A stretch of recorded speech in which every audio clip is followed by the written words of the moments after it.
Përshëndetje të nderuar teleshikues të Alb UK TV, mirë se keni ardhur në Personazh Alb. Në këtë të shtunë të datës 8 mars 2025, në këtë të shtunë të veçantë, pikërisht për ditën ndërkombëtare të gruas, të zonjës, ne kemi të ftuar një zonjë, një të ftuar shumë speciale, bëhet fjalë pikërisht për Atifete Laçi, ekonomi, koreografe, por jo vetëm, vullnetare, valltare, nën, bashkëshorte, gjithandej e gjithanshme. Mirë se erdhe. Mirë se gjeta. Personi veçantë në ditë veçantë. Faleminderit shumë. Të jam vërtet mirënjohëse. Faleminderit. Gëzuar 8 marsin, qofsh nana dhe gruaja më e lumtur në botë. Faleminderit shumë. Nga zemra ta uroj. Gjithashtu o Zot. Faleminderit shumë, kënaqësi e veçantë.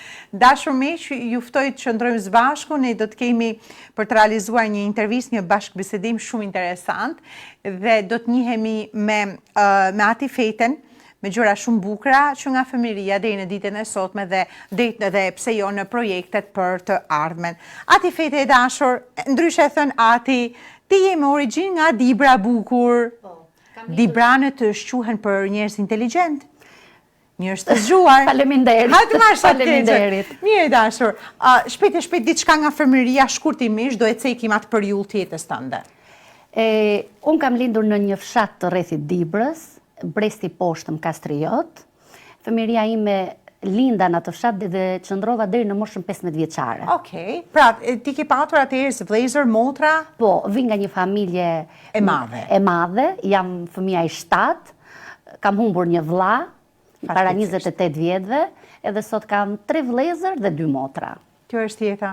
Po. Duhet ta përballojmë si të na vi me sfida pafund, të cilat disa prej tyre e dashur Atifete ne do i përmendim në këtë transmetim, që unë të falenderoj shumë që ti ke pranuar ftesën time dhe ke pranuar që të flasësh shumë gjëra dhe shumë gjëra delikate nga jeta jote.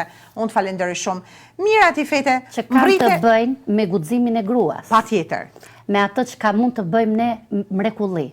Prandaj dhe jemi gra heroina të gjithë gratë shqiptare. Ndër ato je ti. Edhe ti. Faleminderit shumë. Unë e di që ti ke përzgjedhur diçka shumë bukur dhe kam dëshirë që të na e lexosh, interpretosh në këto momente dhe pastaj do vijoj me bisedën apo jo. Zgjodha diçka, një thënie shumë të bukur, për gratë e vuajtura dhe të dhunuara shqiptare, për gratë që janë vra nga dora e burrit, për atë që shkon të bësh një jetë të lumtur dhe ti bëhesh bëhesh pre e atij burrit. Vdes, lë fëmijët rrugave. Prandaj një thënie për burrat ta ndëgjojnë, ti duan gratë e tyre. Po, do e shijojnë, patjetër. Duaj e gruan tënde, bashkëshortën tënde, mos e bëj atë të qaj, se lotët e saj përshojnë më shumë se gurët, mos ja thyej zemrën, ta shokojmë dhe pa këtu, mos ja thyej zemrën, mos e lër vetë, mos e lëndo, mos u bëj mëkat i jetës së saj, duaj atë ashtu si që deshte ditën e parë, kur i the të dua, nuk jetoj pa ty. E pa ty, çdo gjë këtë jetë është kot. Duajin gruan tuaj, bashkëshortën tuaj. Faleminderit shumë e dashur, faleminderit.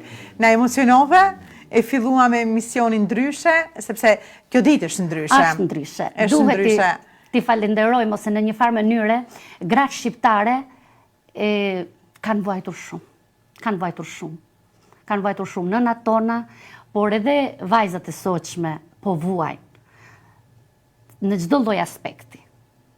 Ne do mundohemi që në këtë transmetim, në këtë ditë veçantë, do mundohemi që të përcjellim sa më shumë emocione, sa më shumë histori, sa më shumë mesazhe, sa më shumë solidaritet, në mënyrë që ato vajza, ato gra, ato motra të marrin kurajo, patjetër dhe ai person që flet, ai person do dëgjohet diku dhe nga ai dëgjim do dal dikush, o për ta ndihmuar, o për ta suportuar, o për ta orientuar, këshilluar etj. Je shumë mirë.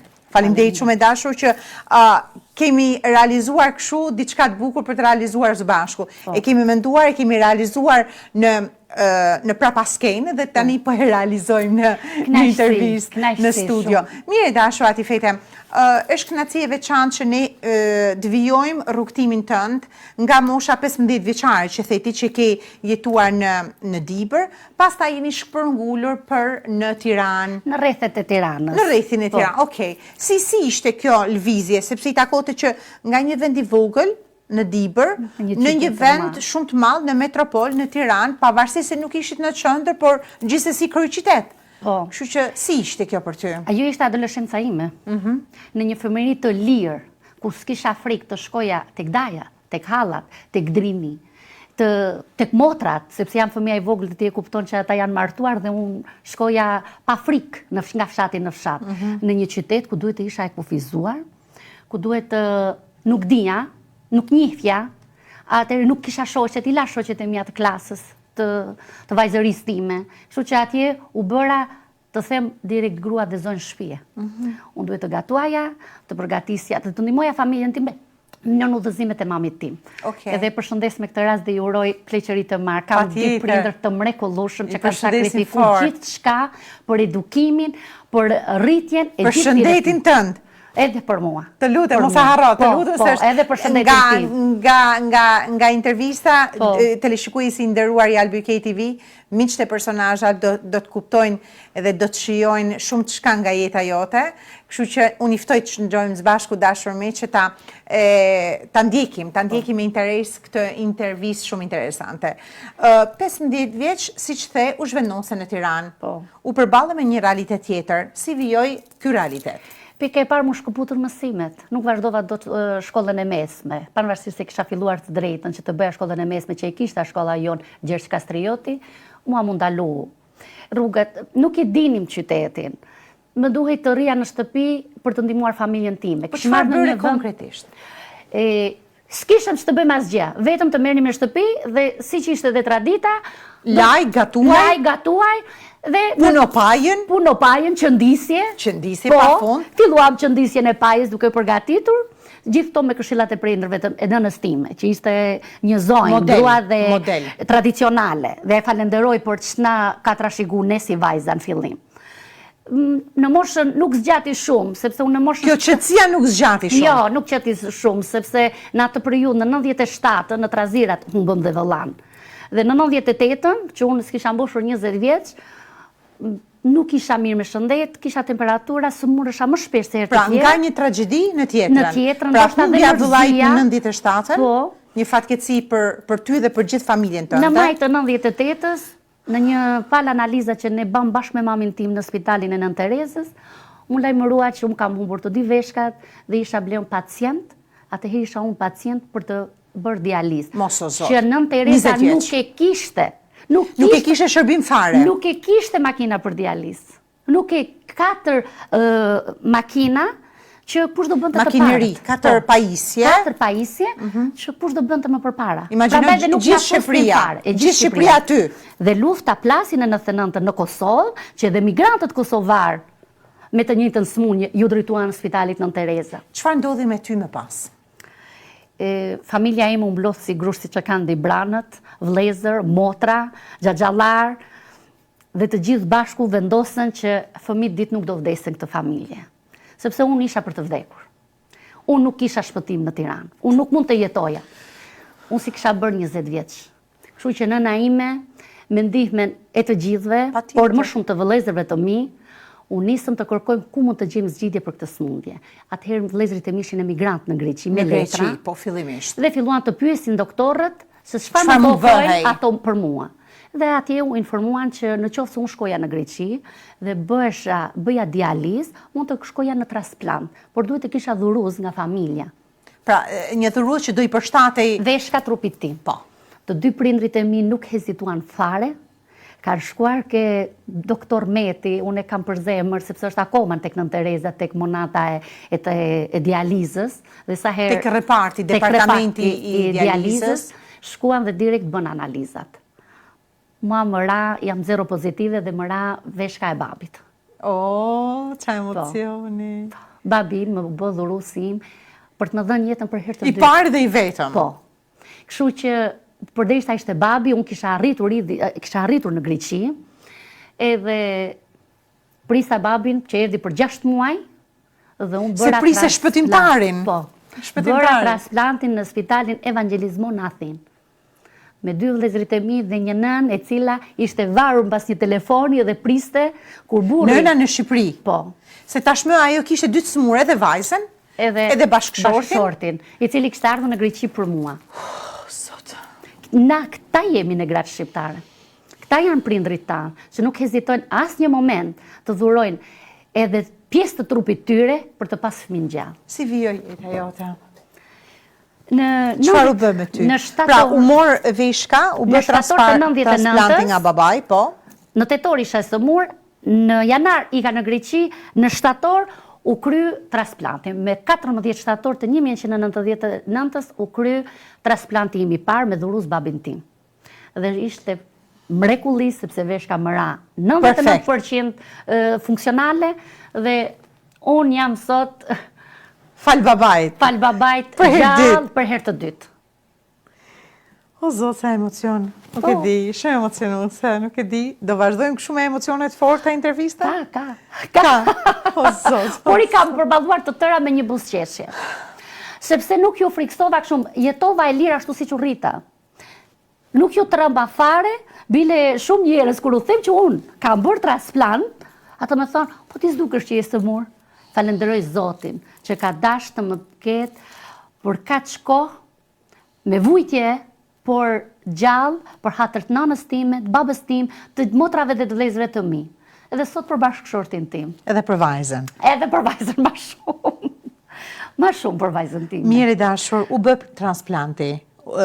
Veshka u përshtat në mënyrë perfekte dhe ti fillove disi, nëse mund ta themi kështu, stabilizimin e gjendjes tënde shpirtërore, fizike, emocionale, mendore, gjitha bashk. Pastaj u bë një balancë në trupin tënd, në jetën tënde? Transplanti ishte i suksesshëm, si të thash. Unë jam e detyruar, se transplanti nuk është organi juaj personal, është i dhuruar, dhe ai duhet të marrësh ilaçe. Dhe unë vazhdoj të marrë dhe sot ilaçe. Pra, ilaçe që janë për jetë, apo jo? Po, janë për jetë, sepse ti je në një smundje kronike.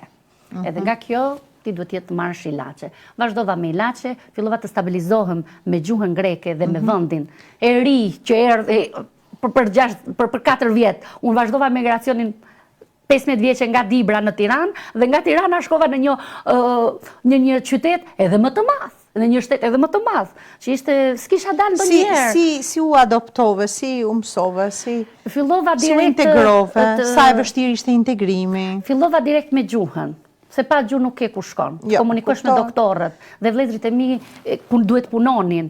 Kështu që u ambientova dhe fillova të mësoj gjuhën në shkollën në një kolegj në Greqi, të mësoj gjuhën greke, ku unë vazhdova për 3 vjet mësimin e gjuhës greke me shkrim dhe lexim. Prandaj dhe shumë herë kërkoj falje nga djegësit që fjalët e mia janë më të fuqishme në gjuhën greke. Më dalin jo se unë ndjej. Ti ke ruajtur shumë mirë, duhet ta themi për hir të vërtetës, kam jetuar 18 vjet të jetës në Greqi. Dhe 4 vjet nuk kam shkuar në Shqipëri për gjeshta të pajisësha me dokumenta. Një tjetër vështirësi kjo, kuptohet? Atëherë komunikimi me internet ishte më i vështirë. Se sa tani? Atë. Dhe unë kam shkuar, pas 4 vjetësh e kam parë në nëntime. Dhe falenderoj Zotin që e gjitha gjallë dhe hyra dhe një në krahët e saj. Absolutisht, e ke gjetur mirë. Sepse vërtet ajo është një nën heroin. Se 28 vjet pas humbjes vllajt, ajo e syti ka pas gjithmonë për mua. Donte si të më shikonte më mirë, edhe unë e di që jam gajja e saj, gjeshta të mbyllë syt, por jam munduar me shpirt që ajo mos më shikoj kur të mërzitur, do të më shikoj sa më mirë, edhe asnjëherë nuk jam qajtë se mua më dhëmbin gjelpërat, apo u mërzita me ilaçe. Apo trupi ose diçka. Jo, vazhdoj të luftoj për jetën time. Bravo. Ndoshta e kam kuptuar shumë vonë, mbasi u bëra nën, por më mirë vonë se kurrë. Të lutem. Deri në vitet e para, se besoja që e kam këtë smundje në trup. Se besoje fare? Fare. Isha do marr ilaçe, nuk dëshirohem. Dëshirohem. Ajo është për jetë, nuk e pranoje. Më dukte diçka, nuk kisha dhimbje, se kjo janë veshkat, dhe këtu i këshilloj të gjithë, që veshkat nuk kanë dhimbje.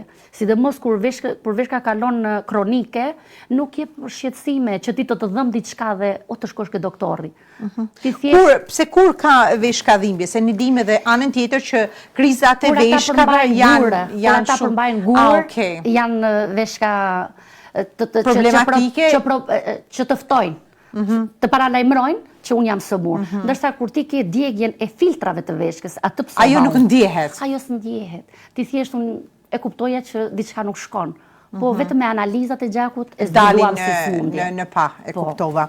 Mirë dashur, vijove me kolegjin, mësove gjuhën greke, që është ndër gjuhët më të vështira, sepse ka edhe të shkruarin, edhe alfabetin, edhe shkronjat, nuk janë shkronja latine, është komplet diçka tjetër ndryshe nga gjuha shqipe, s'ka lidhje absolutisht asgjë të përbashkët, por që ti ja dole me sukses si gjithmonë, si çdo gjë tjetër, dhe u bëre një greqishfolse shumë e mirë. Pastaj ti vijove me çka? Më pëlqen Greqia, nuk e mohoj. Unë atje u zhvillova totalisht. Si nga pikpamja jetës. 18 vite, o ati fete. Po, atje fillova jetën time. Atje filloj gjithçka e re për mua, jeta ime. Unë mora shansin të kem transplantin nga babi.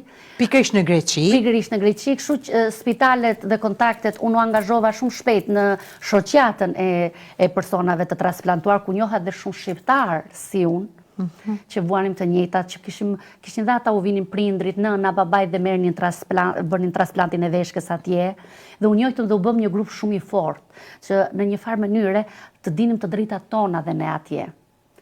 A kemi ndonjë benefit që mund ta merrnim, çfarë letra duhet të mbuloshim, dhe u bëra një informuese për gjithë personat që unë takova atje, dhe kishin të njëjtën smundje si unë. Që dikush vante nga gjuha, që s'mund të sqarohej me doktorin për të marrë letrat e duhura, dhe unë isha një ndihmes e atyre. Bravo, bravo. Nga shkolla që unë studiova për 3 vjet në kolegj atje, dhe arrita të kem një gjuhë greke si në shkrim, si në lexim. Të mirë, shumë të mirë, shumë të mirë. Dhe më pas kishe një, përveç se unë angazhove me një pjesë të komunitetit shqiptar atje, kishe një mirë organizim tjetër tënde. Çfarë bëre më pas? Unë fillova të punoj.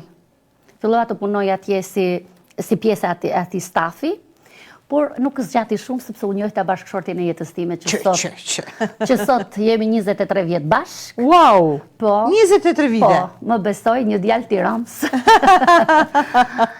Nuk u ndave nga Tirana? Jo, nga Dibra në Tiranë? Po, u bëra nuse Tiranës. Po, si u njohe me Tiranësin? E përshëndesin fort në këto momente? Po, Berti është djali vetëm, i një familje intelektuale Tiranës, babaj ti ka qenë doktor, ka punuar në kamës patholog me vite. Me vite. Ka qenë shumë i njojtur. Si u njohë të rasisht, ju a prezentoj dikush apo çfarë? Quni gjajës u bë sebeb. Punonin të dy bashk, edhe më tha, është ideal i mirë këtu. Me frika që a do pranoj një djalë, një vajzë e cila merr ilaçe për gjithë jetën, sigurisht që qëndronte brenda vetes time. Që ti jemi realist, duhet ta themi. Ti njohim edhe të vërtetën një jetë e kaq të gjatë, sepse unë nuk është që do ndalon ke ilaçet, veshka vazhdon të ketë probleme, se ti je një pacient kronik. Pra ti ke vetëm një veshk të babait. Po. Dhe s'ke veshk tjetër. Jo, edhe aty ke të babait. Po. Veshkat e mia kanë falimentu. Po babai është mirë, më shëndet se babai është gjysma jote. 86 vjet. I bën tani me 7 prill, se babin edhe burrin i kam të lindur në një ditë. Mos më thuaj. Po. Me 7 prill i kam të dy të lindur. Edhe 100 vite të dy? Aminozo. Edhe një përshëndetje të veçantë, kërkoj ndjes, po shumë të veçantë e kam për babain tënd. Shumë. Edhe unë. Babai është baba, nuk ka baba të keq. Nuk hezitoj dhe një moment. Por si babai yt, seriozisht bravo. Nuk hezitoj, ishte 60 vjeç, ju ngjit malit në kam. E ka kalu kuferin, si s'kishte dokumenta, 99-a ishte si ishte, sa po këshim dal nga 98-a e zjarë të Shqipërisë, edhe ne kishim gjithë këtë dalë familjare për të shpëtuar një jetë. Edhe nuk du të harrojmë që i kishte humbur djalin vetëm pak vite më parë, një vite e pak më parë. Vllau im ka vdekur me 14 mars të 97-ës. Unë jam sëmur në qershor të 98-ës. transplantin e kam bërë me 14 shtator të 99-ës. A 3 vjetë që ne... Pa imagjino baba i shkret. Po, dhe ishte vërtet... Hero. Ka qenë dhe dora e Zotit, edhe dëshira dhe ato që thash sakrifica e prindërve tanë që janë rritur me thjeshtësi, por që nuk hezitojnë asë një moment të bjenë në flak për të shpëtuar fëmijën dhe familjen e tyre. Pa tjetër. Si, okej, më vjen keq që duhet ta them si ke marrëdhënien me nënën, sepse nënë e bis, e kam idenë që ti ke marrëdhënie më të madhe me babaj, nuk e di pse e kam një ndjesi kështu. I shife shumë herë, dhe kur isha e re, thoja për kokë babit. Asnjë thoja për kokë nanës. Dhe si e themi ne për krye. Për kryet nanës, ose unë thosha gjithmonë për kryet babës. Kam raportet më të mira me ta. Është ai që do më kritikoj drejt për drejt, por është ai që do më ullet e do më përqafohemi si me qenë dy të vogël. Mbaj me një skenë që e kishin gjelozi motrat e vëllezrit e mi se kam qenë e vogla. Babi im nga që kastrioti ka pas shumë perimtari. Qeshia, molla, ka qenë një ndër më të mëdhaja të ferma jonë. Babi im kur kalonte e mbushte xhepi me qeshia. Edhe këti. Uleshin të tërë duke hëngër buk, u shkoja ki xhepi babit. Edhe ma bëndë me smeri. Aty ka diçka. Po, më zvandaj të tjerëve, veç meriti. Edhe më shikonin mua këta. Ti po hanë qeshia? Jo. Ja, s'pa hanë gjë. Më mbronte. Mi ka që në vegjeli, unë isha, ajo e vogla. Por... Dhe ajo marrëdhënie paka shumë vazhdojnë në ditët e sotme. I bëra surpriz për 80 vjetorin, i bëra një surpriz me një tort, u kënaq pa mas. Pa diskuti. E mora aeroplanin edhe pse isha në dializ, e bëra dializën ditën e premte, edhe i ka të premte në darkë, të shtunën, të diellën isha bëm darkën të diellën dhe të shtunën dhe të diellën u ktheva për Londër, se bleun isha në Londër para 6 vitesh, edhe i bëra surpriz një tort për 80 vjetorin, sepse duke jetuar ai, unë nuk ndjehem, nuk kam atë ndjenin, u bëra unë shkak, se ishte frika që mos me ndodhë gjë babit tim, duke sakrifikuar për Nga që dhe mosha nuk ishte shumë e re, se, 60 vjeç nuk është shumë, po... edhe vitet më rapa lëm pasoja, se a jeton sot me një vesh. Pa tjetër. Veshkën tjetër e kam unë.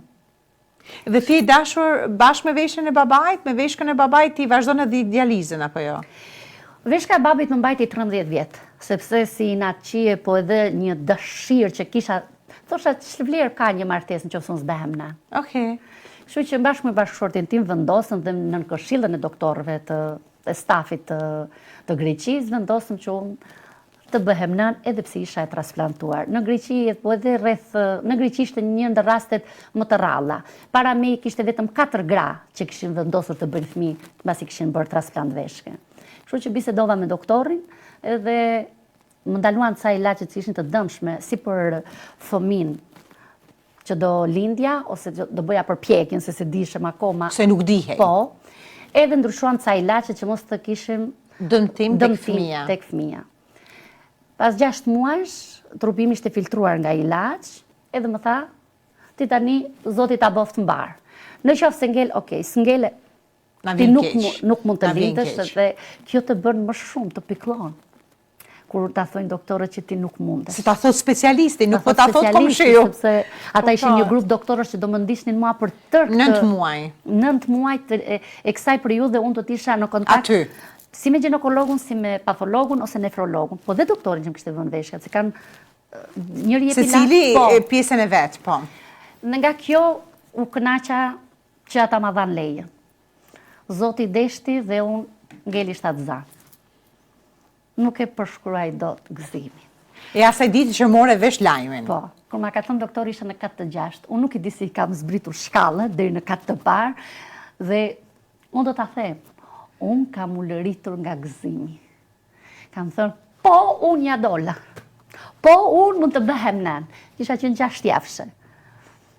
Filluan analizat dhe kontrollet, në muajin e 7, kishim bërë 30 javë, 32 javë, u konstatua që unë duhet ta marrin fëmijën me pasi albumina, po ngrihej në trupin. Ngrihej albumina e mamit, po. Edhe më morën vajzë. Një ta mori quan në kupator. Nga që ishe 7 muajshe? Po. Unë ngella në spitalin e nënave, ajo ikë në spitalin e fëmijëve. Unë duhet të merja trajtimin e duhur 10 ditë. Unë ikja nga spitali, si ishin spitalet afër, i thoja doktorit tani timi, i bëre antibiotike që doja? Po. Jam e lirun? Po. Ikja merja taksin dhe shikoja vajzën në ekupator. Edhe nuk doja t'ikja, më kapi një stres, se unë tani duhet të luftoj më shumë. Tani jam nën dhe unë duhet të qëndroj për krah kësaj vajze, mos më ndodh asnjë gjë. Duhet të jem këtu. Kaluan ditët, kaluan muajt, dhe sot kam një vajzë që në maj më bën 20 vjeç. Na emocionove. 20 vjeç, kam një vajzë. Ta kesh me jetë me shëndet, edhe me fate, me lumturi, me gjithë shka të mirë o Zot. Amin o Zot, edhe ti tut. Faleminderit shumë. Por ne duhet ta themi apo jo që vajza ka patur një problem apo jo? Pasi ka lindur u konstatuat çfarë? Me vrim në zemër. Dhe mu desh ta bëj operim në spitalin Onasio në Greqi. E kishte një trashëgimi nga vjerra këtë. Edhe ishim përgatitur për këtë pjesë. Edhe në moshën 2 vjeç e gjys unë nënshtrova në hapjen e zemrës. Kështu që unë duhet të qëndrosha 2 herë më e fortë, gjeshta ta mesha me dorën time. Pasi vunë narkozën, unë da kam dërzu në krevatin e operimit. Pra, operacioni ishte i detyruar? Ishte i detyruar. Kishim rrjedhje dhe rrjedhja po shkonte në mushkrinë e bardhë, kështu që...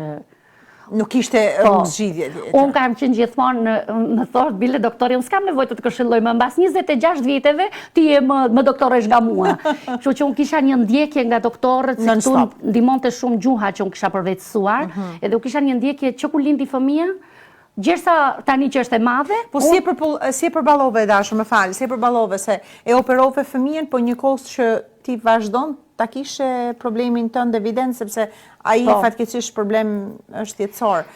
Pasi u operua vajza, është e shëruar për jetë, nuk ka problem? Po. Kishim një operim të suksesshëm. Ishte një profesor... Fat i madh. Po. Kisha një profesor që mu sugjerua nga doktorët se gjithmonë bëhet një konsult për çdo veprim. Nga që u konstatua gjendja, u bë konsulta dhe më adresuan ke doktori i duhur. Në atë periudhë dhe burri im punonte në Onasio, kështu që e kisha më të kollajt të besoja fëmin tim për një operacion kaq të madh. Edhe doli me sukses. Si e vazhdove jetën pas operacionit vajzës, deri në ditët e sotme, si jeni ti dhe vajza, sepse ajo ka luftuar, po jetën ajo e vazhdon e shëndetshme, ndërsa ti e vazhdon pak disi më... Jeta ime deri në vështirësi. Komplikacionet vazhduan. Mbas lindjes së vajzës sigurisht që unë humba 1% të veshkës të madhe. Pesha që rëndonte mbi transplantin që unë kisha, e bllokoi një çik punën e veshkës, duke humbur gati 30% të saj. Të veshkës së babait. Të veshkës së babait, kështu që vazhduam nga lindja e Elit deri në moshën 7 vjeçe të saj që çova në klasë të parë, unë kisha një veshk 30%. Mos o Zot. Komplikacionet që u shfaqën gjatë kësaj rruge e bën rënjën e veshkës babit. Dhe ti u detyrove që të bësh dializë? Po, 7 vjet kam kryer dializë, 3 vjet e gjys në Greqi dhe kjo ka qenë arsyeja që kam bërë prap emigracion në Londër. Po pse pikërisht ke emigruar në Londër? Unë duaj të jetoja më. E kisha da mendje Jo, ti 150 vjeç do bëhesh. Ta them unë. Ja, e them këtu në transmetim dashur miq.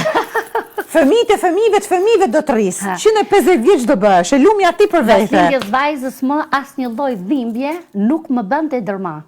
Nuk e ndjeja. Ngrihesha dhe më e fortë. Mbas sa infeksionesh që mu shkaktuan dhe u detyruam që të bëjmë fistulën. Fistula është një operacion që kryhet në krah që na ndihmon për dializën e pacientëve. Dhe ti e ke non-stop në krah. Po, punon. Edhe u detyruam që të shkojmë të diskutojmë me doktorët çfarë mundësish kisha unë për të gjetur një veshkë të dytë. Dhe a mund të bëja një transplant të dytë. E vetmi Greqia ka listë, por lista shumë e rrallë. Shumë e rrallë e gjate. Minimumi mund të shkojnë edhe 10 vjetë dhe mos mund të varrësh veshk. Pasi ftohen 2 dhe 3 pacient, të cili të ketë organin më të përshtatshëm, do t'i bëhet veshka. Dhe kjo ishte me të vërtet shumë lodhje e rënd psikologjik. U ftova 2 herë dhe mos arritja të marr veshkën. Hadhi madh. Është sikur rivdes, ti po vdes prap, ti po të marrin prap një shans për të jetuar, sepse dializa nuk mund zgjasë për jetë. Venat e gjakut fillojnë të hollohen dhe ti nuk ke më fuqi. Kalciumi fillon të bllokojë enë të gjakut duke i bërë kocka, duke mbajtja e kalciumit lart në trup, atë humbet venët e gjakut, mos qarkullim të duhur. Nga kjo arsye, unë fillova të kërkoj të kërkoj mundësi Nuk ndalesh ti? Jo, fillova të kërkoj nëpër internete se ku mund të gjej një mundësi të dytë pasi nuk kisha më dhurus nga familja. Nuk mund të nëna ime. Nuk përshtatej askush tjetër. Jo, nëna ime kishte arritur 75 vjeçë dhe nuk mund të më dhuronte mua. Veshk. Vëllezërit dhe motrat i kisha të tërë më të mëdhenj dhe nuk mund të shkosh ti thuash tjetrit me një veshkën sepse ai ka një obligim ndaj familjes së tij. Pavarësisht se motra ime i bëri analizat, por nuk më ra. Prandaj dhe nuk u përshtat me mua. Edhe prandaj po të them që gjitha këto më bën që të me këmbë në tokë të vendos, unë duhet të jetoj për vajzën time, s'mund ta lë në këtë moshë kaq të vogël. Edhe me komunikimin që kisha me spitalet në Londër, mbas një mbështetje nga djemtë e vëllezërve që jetonin prej vitesh në Angli, mora informacionet e duhura që unë si shtetase vleun evropiane si kisha përfituar pasaportën greke si familje, edhe mund të udhëtoja dhe të vija në Londër. Erdhi im shoq dhe filloi punën, pastaj erdha unë sepse nuk mund të rrija pa dializë. Pa diskutim. Duhet të vija të isha i sigurt direkt që do vije këtu. E do bëja dializë, kështu që u drejtova tek Royal Free Hospital. Sigurisht pa ditë asnjë fjalë anglisht. Nuk di asnjë fjalë. Kisha bërë përpjekje, po është një gjuhë që unë tani u bën 3 gjuhë në kokën time. Edhe u drejtova atje me ndihmën e përkthyesve, po dhe shoqërimin sa mundeshin dhe djemtë e vëllezërve të mi, direkt më futën në dializë. Atje u thash, unë duhet të banoj këtu se kam dhe burrin, kam dhe një vajzë, dhe më caktuar një krevat në King Cross, në Bucharest Hospital, ku unë do vazhdoja dializën. Nga Bounds Green, me tren të vija të bëja dializën. Për 2 vjet e gjysmë vazhduam po këtë punë që unë vazhdoja të bëj në Greqi. 3 vjet e gjysmë atje, edhe gati 3 vjet e gjysmë këtu, unë po vazhdoja dializën. Pastaj e ke stopuar, e ke ndalur dializën, ti nuk bën me dializë, si funksionon me ty? Zoti më don gjallë. Zoti është atje ku unë dua të jetoj. Mos më thuaj që ti vazhdon dializë sërish. Jo, unë kam bërë transplant. Unë kam bërë transplantin e dytë. O Zot, me dhurus nga Zoti. Nga lista e kam marrë. Nga lista në Royal Free. Më kanë telefonuar një ditë që po bëja dializën, ti duhet të vish në Royal Free, sepse të ka rënë një vesh këty. Ua, qa fati ke, o Zot.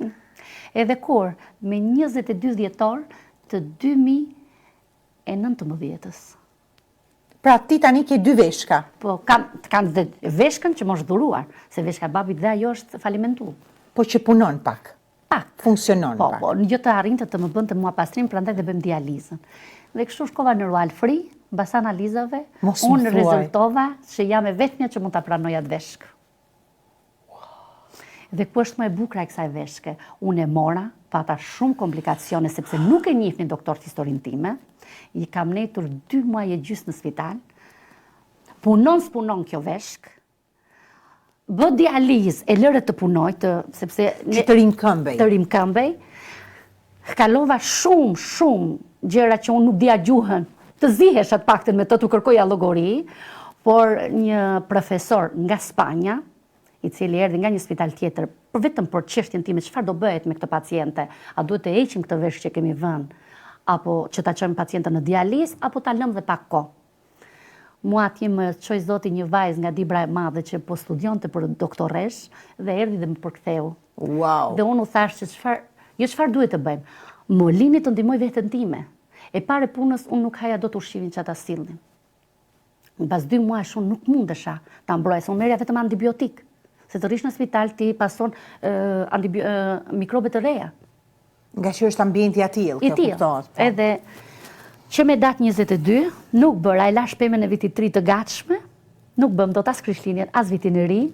2019. 2019, e kishim bërë gati për Krishtlindje, unë mora dhuratën që Krishti çoi për mu, atë veshk. U lodha, po e mbajta. Ajo veshk që ndron me mua 5 vjetë sot. Edhe më surpriza është që veshka filloi të punoj 15 ditë. Unë kam dalë me 17 shkurt nga spitali dhe me 15 mars kemi pas lockdown. Doli virusi. Që unë po të kisha nejtur dhe pak në spital, unë do kisha marrë, se kishte filluar të kishte, unë do kisha marrë infeksionin, sepse isha me imunitet shumë...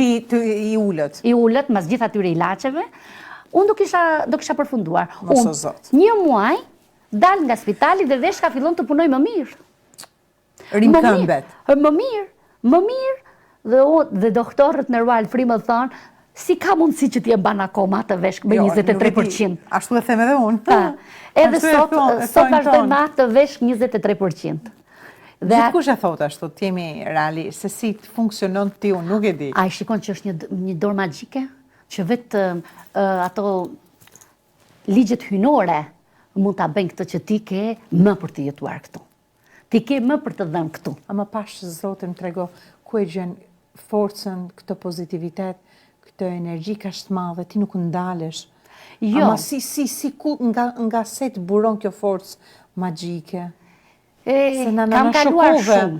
Shife, kam kaluar shumë. Kam parë vajzat e reja në Greqi të moshës time që nuk janë kthyer më. Kam parë, me një fjalë, vdekjes i kam thënë hajde merrem. Unë jam këtu. Nga momenti që unë më doli frika që e vdekjes, unë nuk ndalem. Dua të shijoj çdo ditë edhe të bëj më shumë dhe të realizoj më shumë ëndrat e mia ndoshta dhe fëmirore që kam pasur. Dhe unë sot avash, step by step. Step by step. Thot anglezi. Po, thot anglezi. Kam arritur gjëra që kanë ardhur vetë. Kanë ardhur si ti imagji, shansi. Me shans të takova dhe ty. Unë nuk di të jap shumë bukur të flas për veten time. Është herë e parë që hapi zemrën. Nuk është e lehtë flasësh për veten, po unë po mundohem. Ti më bëre mua. Unë po mundohem që ti nxjerr informacione pak nga pak, që po të mundohem. Kaq i çiltër. Faleminderit. Familja ime dhe njerëzit që më njohin e din. Por unë që të kem guximin të dalë përpara një kamre dhe të them po unë Jo, kemi 3 kamera këtu. Shikoj time personale, nuk. E jo t'ja është atje, ato 2 atje janë të mia. Edhe prandaj, jo, sot 5 vjetë unë jam e transplantuar, kam kriju një familje të thjesht, po kam familje. Atë ëndër që e disha që nuk do arri, unë e arrita. Që dikush tjetër nuk e ka arritur e dashur. Është e vërtet. Duhet ta themi se është fakt. Është e vërtet. Është fakt dhe e dim që është e vërtet se edhe si është dita e situatën gruas tënde unë nuk dua që sepse ndihem keq pastaj edhe për vete edhe për ty, sigurisht. edhe për teleshikuesin nuk dua që ta them, por më duhet ta them që në atë situatë kritike që ti ke qenë, të marrësh guximin dhe të ngelësh shtatzën dhe të kesh një fëmijë dhe fëmia të dalë në një mënyrë apo në një tjetër me një problem tjetër shëndetësor dhe pastaj ta fusësh fëmin pas 2 vjetëve e diçka në operacion, që të luftosh edhe për jetën e fëmijët, edhe për jetën tënde, o Zot ke mëshirë. Nuk e di, më ke edhe nuk e di, siç më më shet ke duke emocionuar. buzëqeshur, unë kështu buzëqesh gjithmonë. I buzëqesh i fatët, karmës time, unë dua t'i dalë me sukses deri në fund. Prandaj ka vetëm mua besoj që ajo që më ka ndihmuar është që unë kam qenë gjithmonë me këmbë në tokë. Unë i kam thënë, po këtu jam.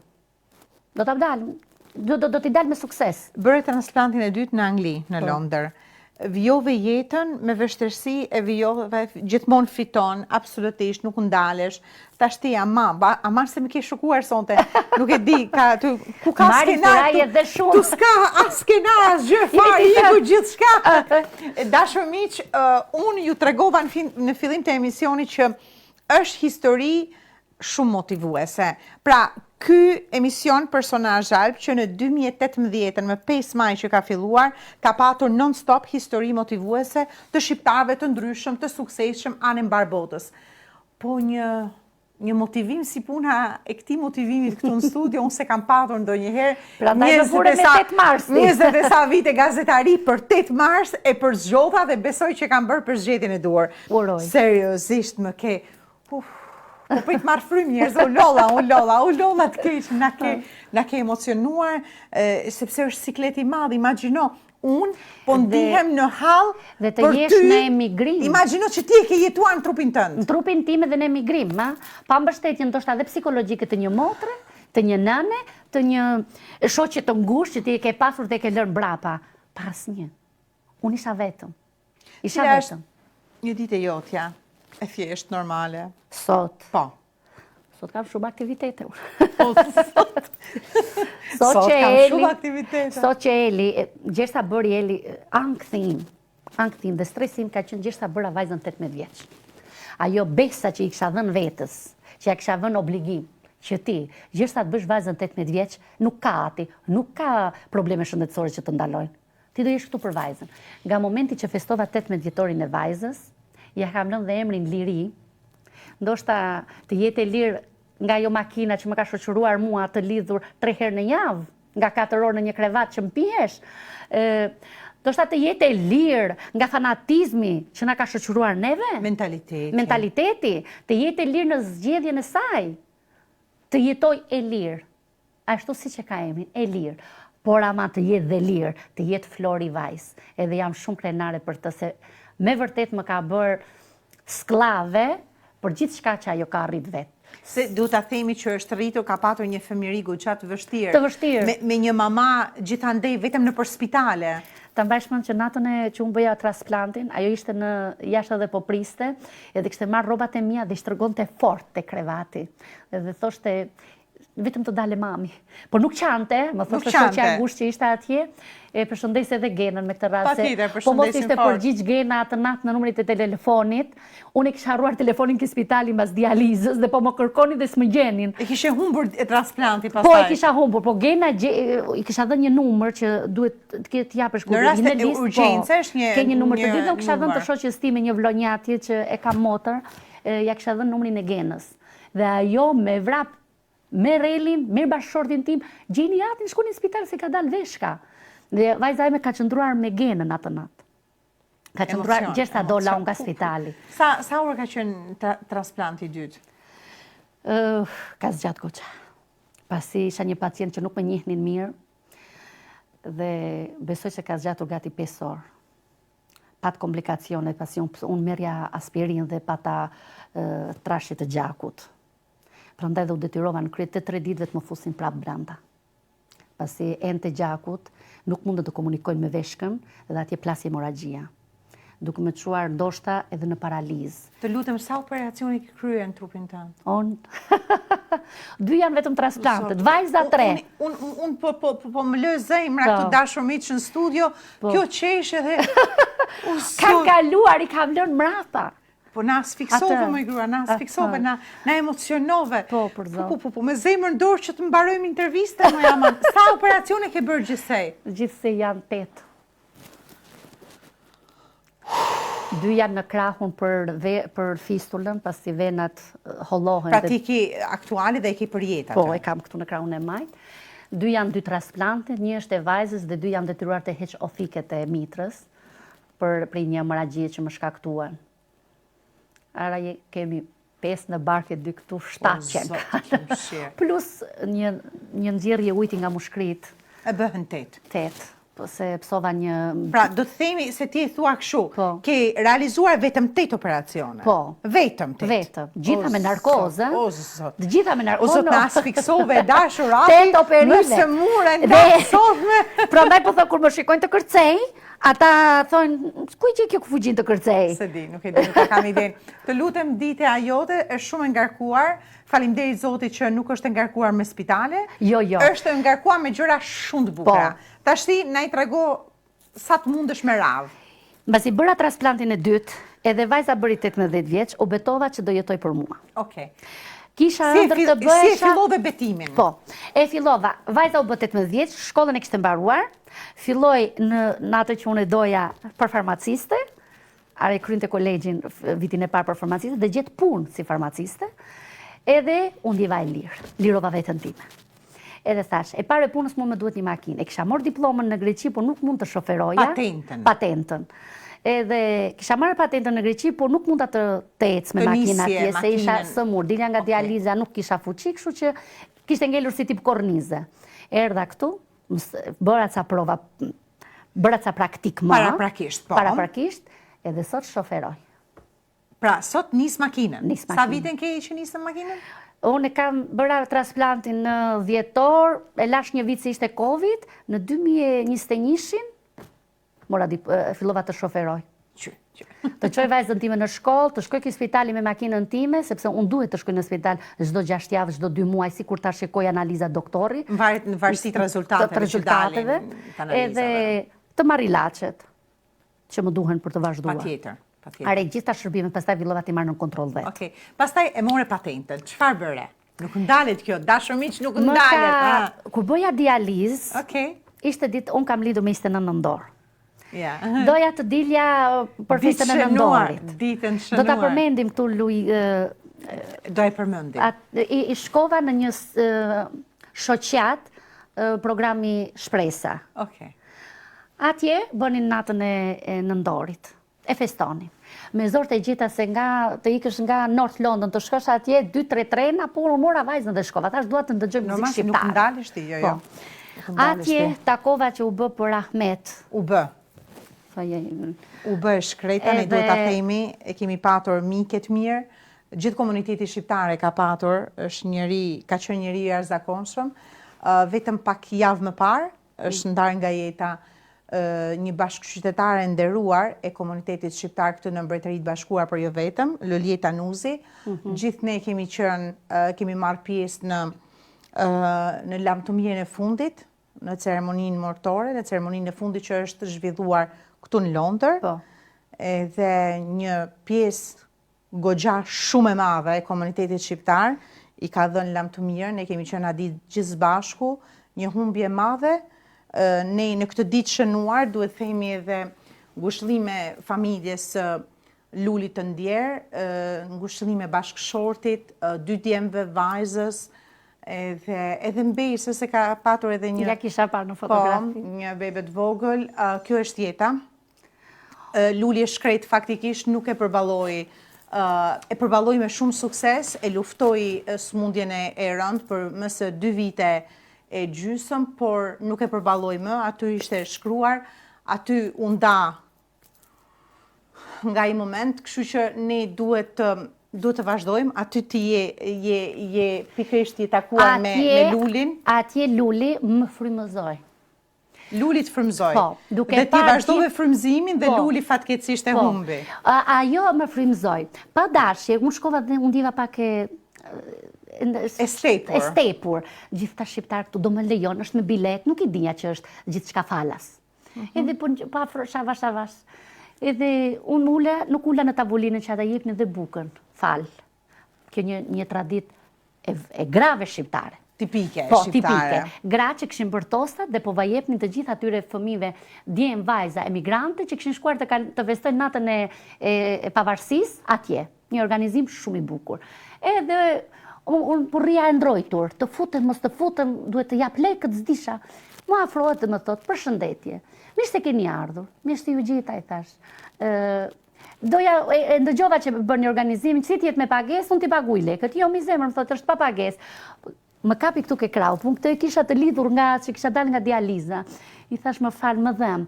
Qëfar ke atje? Atje ishtë jelova, që unë jam pacient. Historinë. Më përqafoj. Më përqafoj dhe më tha, hajde këtu, ullu në tavullin besh me vajzen, futuni dhe kërceni, shijojeni. Më tha mua, edhe me vërtet u futa dhe kërceva, dë freva. Hoqa mallin, e valeve, atë tradita që unë isha rrit. Ata mu kujtua gjithë shka, sepse emigrante në Greqi nuk e kam pas shumë rastin të shkoja në gëzimet familjare. Herë për dokumenta, herë për arsyet e mia shëndetësore, herë pëse u bëra nën, e kupton që mungoja. Ku ishin atje, ku ndoja të isha pjesë e familjes. Dhe pastaj ti u përfshire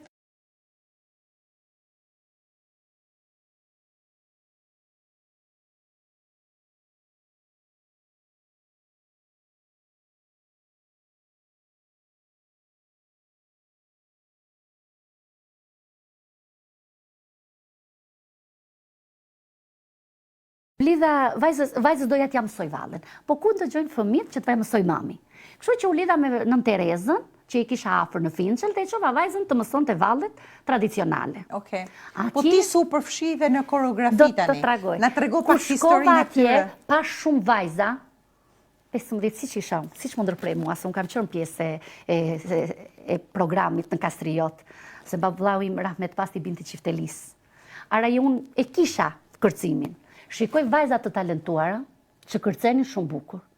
Edhe unë futën dhe kërcej me njërën, një vallet ropoj. Më shikojnë ata mahnitën. Thot mua, ti kërcen? Po, i thash unë kërcej, kam këtë eksperiencë, jam ndaluar për arsyet e mi shëndetësore, por ka ngelur këtu në zemrën time. Edhe atje më lindi ideja. Pse mos të kemi një grup vallëtarësh, djem vajza, ose vetëm vajza, që ata, si që kanë vazhduar atë talent dhe pasion, në këtë mosh mos të ndërpresin, se në moshën 15 vjeç, shoqetat shqiptare këtu i ndalojnë fëmit. Nuk shkojnë më në shkollat e tyre. Edhe atje më lindi ideja. Edhe fillova që të kërkoj si mund të mblidhe me mamat, sepse janë vajza 16 vjeçare, si të lidhe me mamat dhe ata të më besojnë, vajzat e tyre tek mua dhe të krijojmë një grup vajzash. Qa bëre? Si realizove? Si ja dole? Shife, erdhën kërkesat para. Një motrë e cila martohet e vllajin në Londër dhe nga mungesa e letrave, siç kisha unë, kërkon valltare t'ja bëj surprizë vllajt. Ishin nga Burreli. Shi sa bukur. Unë në një aktivitet që isha përfshirë në aktivitetet të ndryshme, kisha njëjtur vajza me talente, kisha bërë kontakte me familjarët, me prindrit.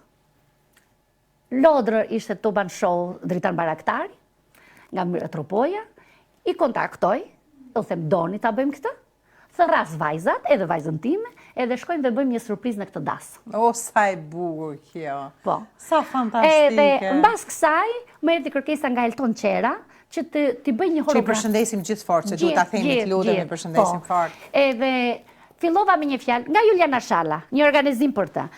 Atje dola Elton Qera, bëra dhe surprizën dhe më doli emri për se kam një grup valltarësh. Okej.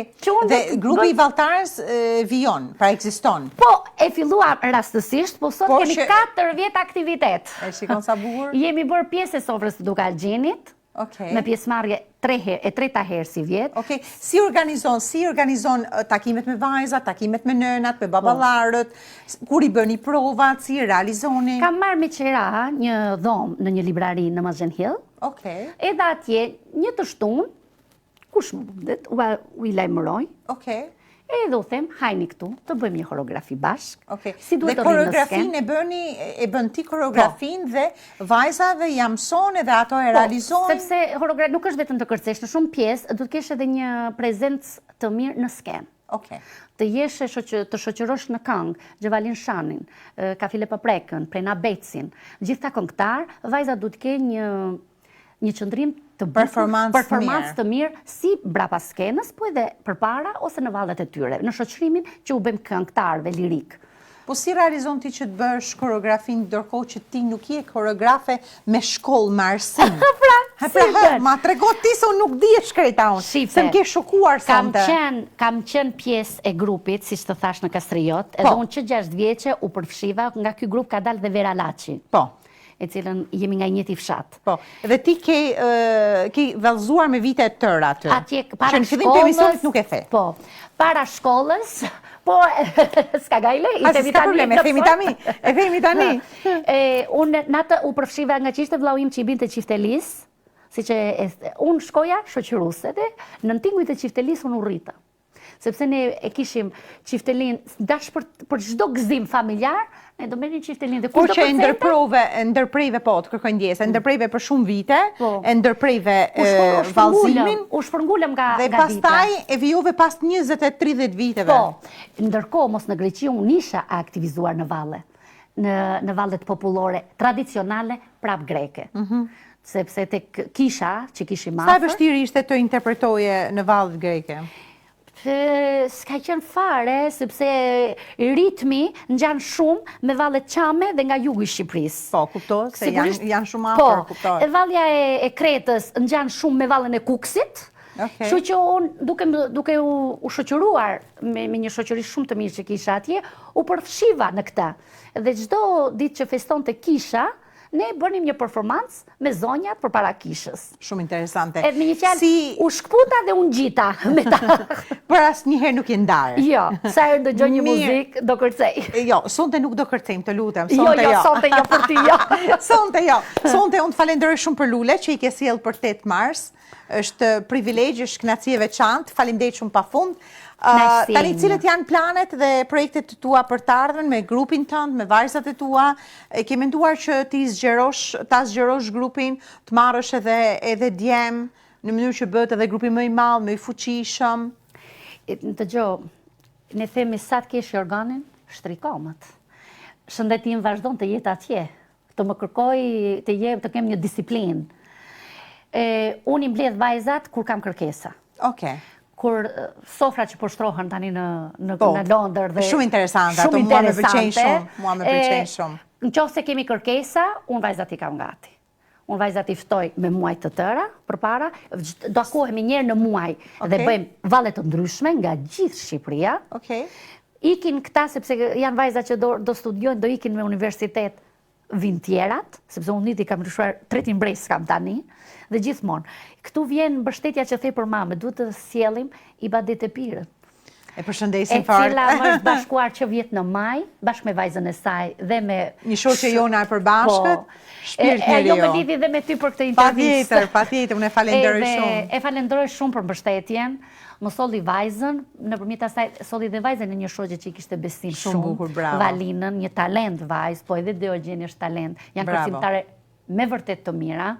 Kam kënaqësinë të kem pjesë të grupit, edhe me ata isha këtë radhë në sofrën e Dukagjinit, edhe me të vërtet më japin ata më shtin pasioni që shikoj ke këta vajza. Ajo ëndër rinja që ngeli, ndoshta plotësoj nëpërmjet këtyre vajzave ëndrrën time, që u pre si pa qef, si pa pritur. Si pa dashje. Një dashur, unë uroj që ëndrat e tua t'i realizosh, të falenderoj shumë për historinë tënde, të falenderoj shumë për çdo moment, çdo detaj që ke shpërndar me teleshikuesin tam të nderuar. Ne kemi përzgjedhur disa fotografi në mbyllje të emisionit dhe do i komentojmë së bashku. Në qoftë se më lejon vetëm për këtë cilin është projekti, më pyete. Projekti është të kisha një studio ku të zhvilloheshin mësimet e valleve, si nga mosha ime dhe jotja. Edhe ti do vish, bashkë me bukuroshën tënde. Edhe ti do vish, e kreu e bëri të kryer, de facto. Edhe të mblidhemi sa më shumë, kam tani një bashkëpunim. E ke marrë vesh se sa e zënë, sa e angazhuar jam unë, 1 punë, 2 punë, 3 punë, e di mirë dhe të lutem. Ti që gjitare jam unë, ne i hapim punë vetit. Po do i hapim punë vetit se nuk mund të rrim. Të kem një studio të cilën duhet ta paguaj dhe të kem mundësi që vajza që vinë nga emigracione, si që edhe vajza ime, që vinë nga Italia, që nuk e din akoma, nuk vallet të tona të bukura shqiptare, por edhe gra, edhe qifte që duan të bëjnë një dasëm këtu mund të vinë të mësojnë nga një horografi dhe të paraqiten shumë bukur në dasmën e tyre. Jam në bashkëbisedim me një horograf djalë tjetër, i cili është më i fuqishëm se unë, dhe unë të kem komunikimin dhe ai të bëj horografit dhe mësimin e valleve në si e thua greqishti.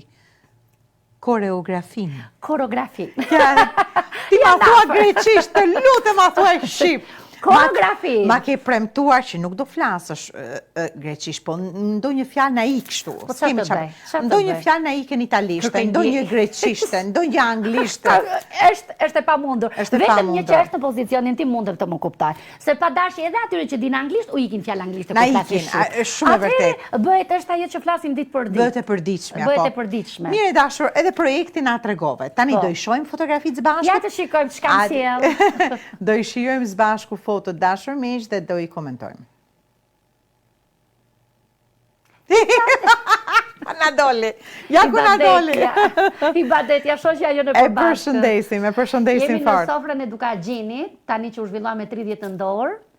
2024. 2024, po planet kanë dalë për 2025. Edhe ishim ulur atje. E tham të bëjmë një fotografi selfie. Kujtimi bukur. Shumë. Foto janë dalë kohën. Për mua është bërë motër, të betohem. Është bërë motër. Patjetër, është shpirt njeriu. Ja, Londra 2025. Po. Është Prena Beci në mes dhe 6 bukuroshet e mia. Kjo është zhvilluar, ku është zhvilluar ky aktivitet? Në 30 nëntor të 2024 u zhvillu. Nga që i kështë shkruar Londër 2025 për atë? Është 2025, sepse planet, si të thash, kanë dalë për këtë vit, sepse ishte vit i ri. Por ne kemi zhvilluar me 30 nëntor të 2024, kur kishim shumë pjesëmarrë nga shumë këngëtarë nga Shkodra, nga Dukagjini, edhe ka qenë masive. Tani janë bërë pjesë e sofrës. Ka qenë masive, shumë interesante. Këtu jemi në fotografi tek sofra e Nikaj Mërtura dhe 15 dhjetor, po i njëjti vit. Shumë e bukur. E thjesht e bukur ato kostume flamuri. I ka bërë dhurat këta fotografi. Kjo është Valina, një ndër valltaret e mia. Kostumi shumë i bukur, edhe ka çorelat. Po, është tillë. Është tillë. Shpejt do kalojmë tek fotoja e radhës se kemi shumë fotografi. Vajza ime. Dashuria mamit. Po, 10 vjeçe. Kur vurëm syzet e para, kishim një problem me shikimin, edhe vuam syzet e para, dhe që mos të ndjehet, mos të pranoj bulin, i thash ti do bësh një fotografi, se mbas te jam gjithmonë unë. Kush të prej këti jam unë mbrapa. Është një fotografi që e ka bërë me telefonin e saj të parë. Shumë e bukur, shumë interesante. Edhe këtu vajza? Po, jemi në eventin Albanian Union, ku u vlerësova me një certifikat mirënjohje për kundërshtimin tim në Londër në pjesën e vallëve tradicionale. Bukur, shumë bukur, bravo. Ishte edhe 17 shkurt. Pavarësia e Kosovës? Po, pavarësia. Tu është familja? Po, bashkëshorti im, vajza. Edhe ti? Edhe unë. Shumë interesante. Ku është kjo foto, kjo moment i bukur? Në Rom, këtu 2 orë jashtë Londre. Okej. Shumë interesante. Nuk kam qenë, nuk e di. Do të qoj. Po, do shkojmë patjetër. Ku jeni këtu? Do bësh pjesë e grupit. Pra, po është po nga i qytet. Mirë, shpejt tek fotot e tjera. Që sa bukur këto. Ja, shiko. Sofra një ka i mërturit, vajzat ishin në sken, ndërsa unë jam... Po i shijoja në një farë mënyrë. Bravo, seriozisht bravo. Po. O, shpirtat e një.